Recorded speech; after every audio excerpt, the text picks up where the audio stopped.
पूर्व जूतों का मन मोड़ सीख पकड़ लगे वो जो नगर का वासी था सज्जनों। और जनी राजा हरिश्चंद्र जो छ नगर से बाहर था निकाल लगा नगर का द्वार पर विश्वामित्र खड़ा हो गया बोले राजा तब जाए जब पहली बार दक्षिणा दे दिया तो हरिश्चंद्र जी बोल लगे अदत्वा ते हिरण्यवेना करिष्यामि भोजना प्रतिज्ञा में मुनि श्रेष्ठ विषादम त्यजस्वरत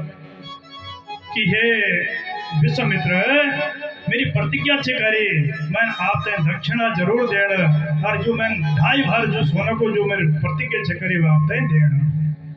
आप मैं सूर्य वंश को क्षत्रिय राजा छो और मैं सारा मनुष्यों के जो अभिलाषा पूर्ण करने में सामर्थ्य रखूं।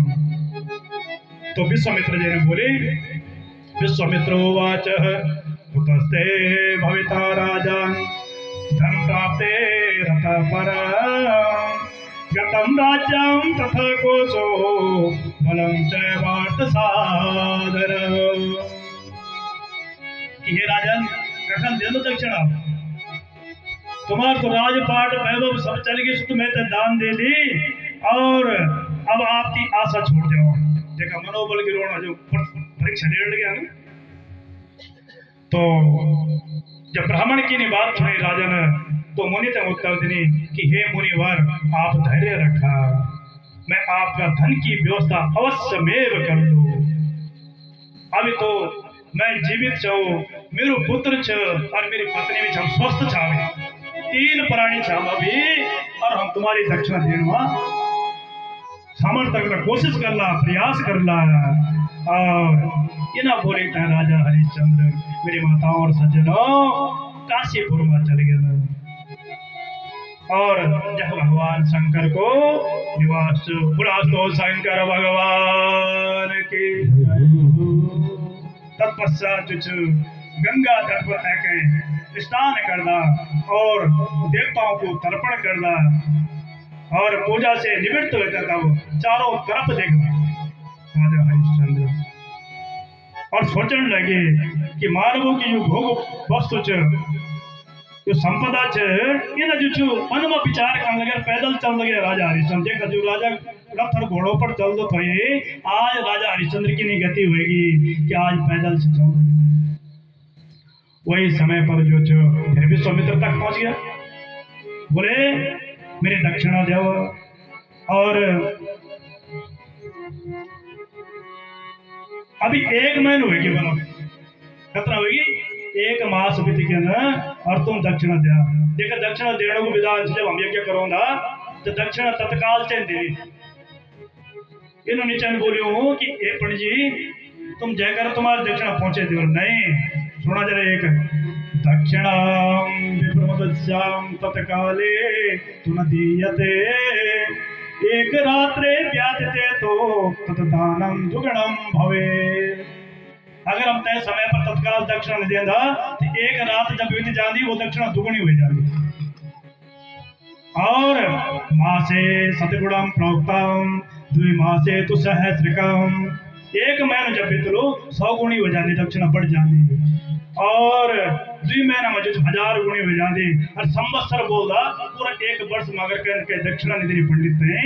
तो वह जो दाता जो नरकगामी हो यज्ञ का तत्काल बाद जो दक्षिणा को भी संकल्प जरूर करो बोलो जगदम्बे मैया के और बोली कि हे महाराज एक महीना बीत गई लेकिन आप जो दक्षिणा भी दे रहे अभी भी जो बोले दिन को आधा भाग छवि रही हो आधा दिन और आज को मेरी दक्षिणा को प्रबंध कर दिया आप विश्वामित्र चल गए और राजा मन में सोचने लगा कि मैं अगर कोई ब्राह्मण की दक्षिणा नहीं दे दो तो मैं तो दूसरा जन्म में जो कृमि कीट बन लो कीड़ा बन दो जो कहीं दक्षिणा नहीं देता तो अगले जन्म में कीड़ा का रूप में जो परिणित होता कीड़ों को जन्म कीड़ा मकोड़ों को जन्म और सबसे अच्छी बात सोचा पड़ा मन में कि अब कुछ नहीं कर दो मैं अफूत बेच दो और व्याकुल होते हैं जो दयनीय स्थिति में जो कंठ तो अवरुद्ध होगी और आंखों में आंसू बहेगी राजा हरिश्चंद्र का आज, और बड़ी गदगद वाणी में बोल लगा। कहते हैं अपनी पत्नी में बोल लगा, और जगदम्बे मैया के। और पत्नी क्या बोल लगे, त्यजं चिंता महाराज स्वधर्मा अनुपालय प्रेतवत्वार्थिनीयो हि नर सत्य बहिष्कृता है। कि हे महाराज आप जो छो चिंता न करा और अपने धर्म को पालन करा, जो सच नहीं बोल दो वो मनुष्य जो छो प्रेत की योनि में जान दो। इन कहन बोले आनी साहिब्या बोलने लगे राजा हरिश्चंद्र का वास्ता, और आप जो छो अपना धर्म को पालन करा। तो राजा बोलने लगा, क्या बोलने लगा कि हे रानी कि अब इन कल्ला तू परेशान न हो, अगवाड़ी की व्यवस्था करने खातर तो अगर तेरे पुत्र छे ना, अरे मैं जो छे अपनी व्यवस्था कर दूं, अपना भेज दूं। वंश वृद्धिकारश्चायं पुत्र तिष्ठति बालका उच्चतम वक्तु कामासे यद वाक्यं गजगामने। तेरा साथ में तेरा पुत्र छे ना, तू चिंता न कर। हर रानी बोल लगे कि ना ना ना ना, अरे मैं भी जो स्त्री बन तब जो सब स्त्री जीवन तब सफल हो जा दो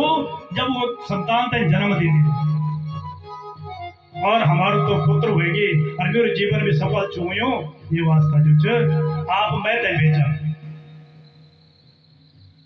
आप ना बल्कि मैं तय बेचा। बोल जगदम्बे मैया के। और